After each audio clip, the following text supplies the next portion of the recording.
Hello everyone, we've just had a meeting with an investor to raise $250 to put into a development we've got going on over in a local town. We're going to convert that into 30 plus residential units. Thought I'd share some of the things that we spoke about and the things that usually come up in these type of conversations, because it's once you've sat in 100 of them, the same queries and whatever else come up, so it's good to sort of know what they are, and also who you're dealing with. It's good to know that up front, because you'll be surprised that there's a lot of people who have a lot of liquidity lying around, a lot of cash that they don't know what to do with, and some are fairly business minded. They might have made that from a business exit, or I don't know, selling a property or downsizing their house or something, and others might have got it from inheritance and have never actually been in business or anything. So it's important to know who you're working with. This guy that we spoke to earlier, he's been in business. He's got a small property portfolio himself anyway. He was in a corporate job, but he was quite high up in the structure. So he was a fairly switched on guy in terms of numbers and what we were going to be doing with the thing. So the questions that he threw up were, we went through all the numbers with a fine tooth comb, and also operating expenses we always put pretty high. So we were up at 25%, 30% on our operating expenses, and he thought that we could drive that down to around 10 to 12%. Now we know what it takes to run one of these multi-unit blocks, otherwise known as co-living or big HMO type stuff, and we know that can't be done for 10 to 12%. I mean, 20% is pushing it. 30%, yeah, that's probably overkill, but we always work on very conservative figures when we work with investors. So we drove through those numbers. We worked, that was the biggest one, the operating expenses.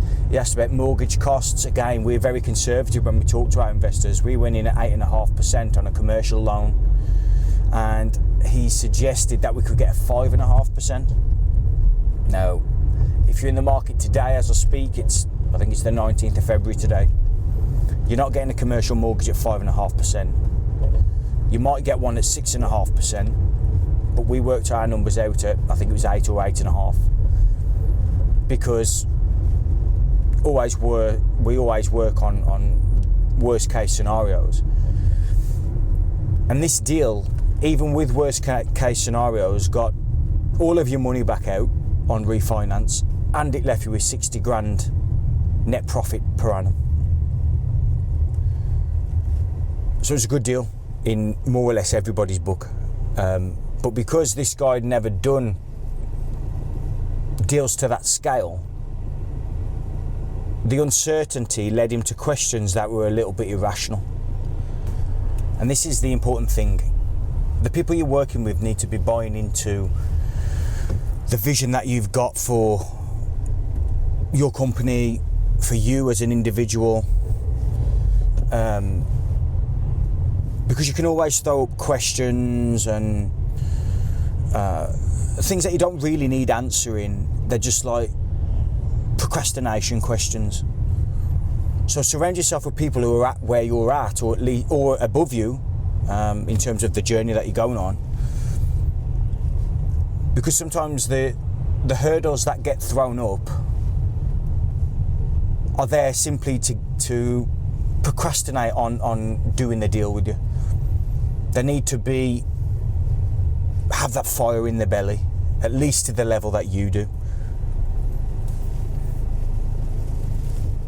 Now, this guy that we've just spoke to probably will do different types of deals with him. So that isn't to say don't work with these people who sort of aren't on that where you're scaling to, but do deals that fit their model of the world, as it were. So I've got that guy that we've dealt with there. We'd be better with him to buy stuff and sell it, in and out quick.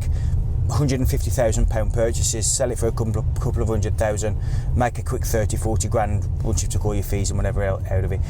It would have been that his money will be better suited to that than it will sitting in a deal for 2 years until we can refinance it, because of all the grey areas and things that could come up and become problematic, because he isn't experienced enough at the moment to do that deal.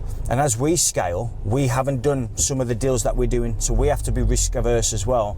We have to manage our risk tolerance, because we don't want other people's money at risk. There's always elements of risk, but we mitigate that to the best of our ability.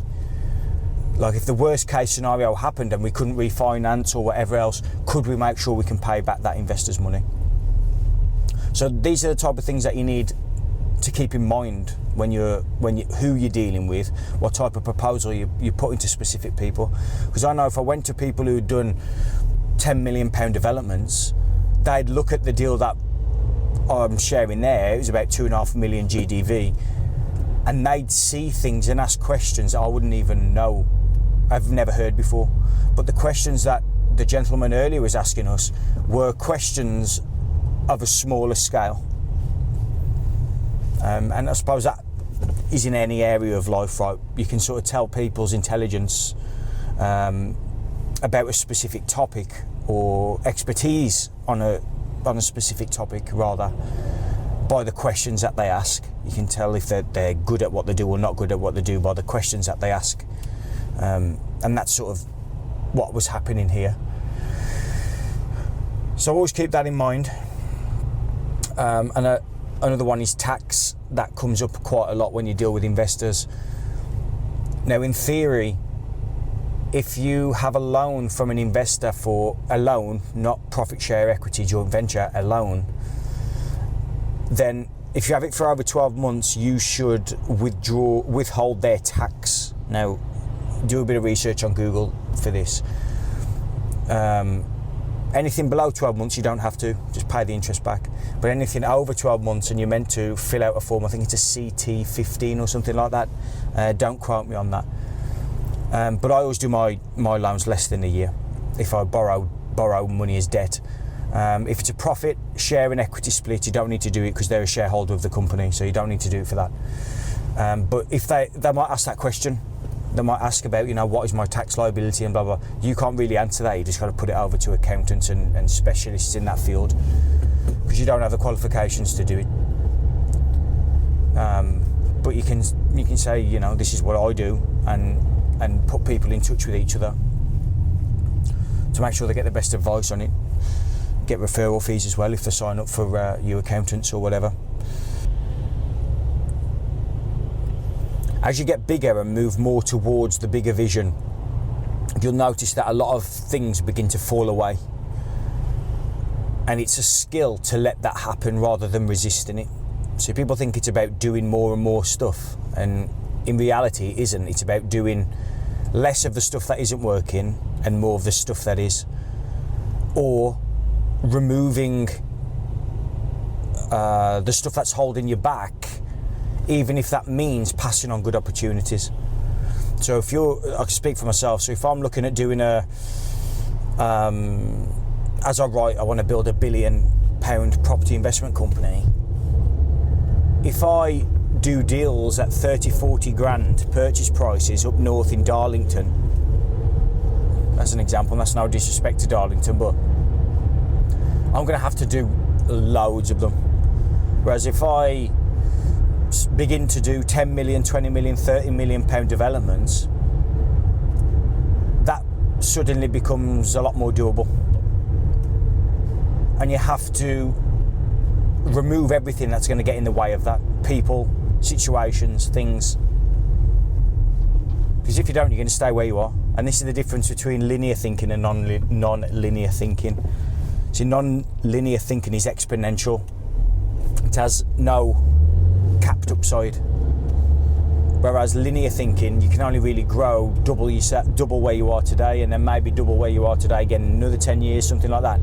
Whereas non-linear thinking, I'll put my teeth in, that can happen in 6 months. providing you hold that vision and you remove everything that's holding it back, you're holding yourself back, in essence. So when you're working with these people, when you're working with the guys that are going to take you on that journey and bring them along with you, and make sure they're the ones that are going to take you to where you want to go, and you're not just doing it in order to get the next deal, just to get the next deal. It's got to be moving you towards that place where you know that you're heading. I suggest reading a book called 10x is easier than 2x. I'm not sure whether I've mentioned it before. That's a very good book.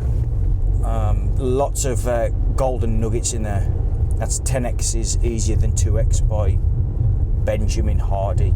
It's a good YouTube channel as well.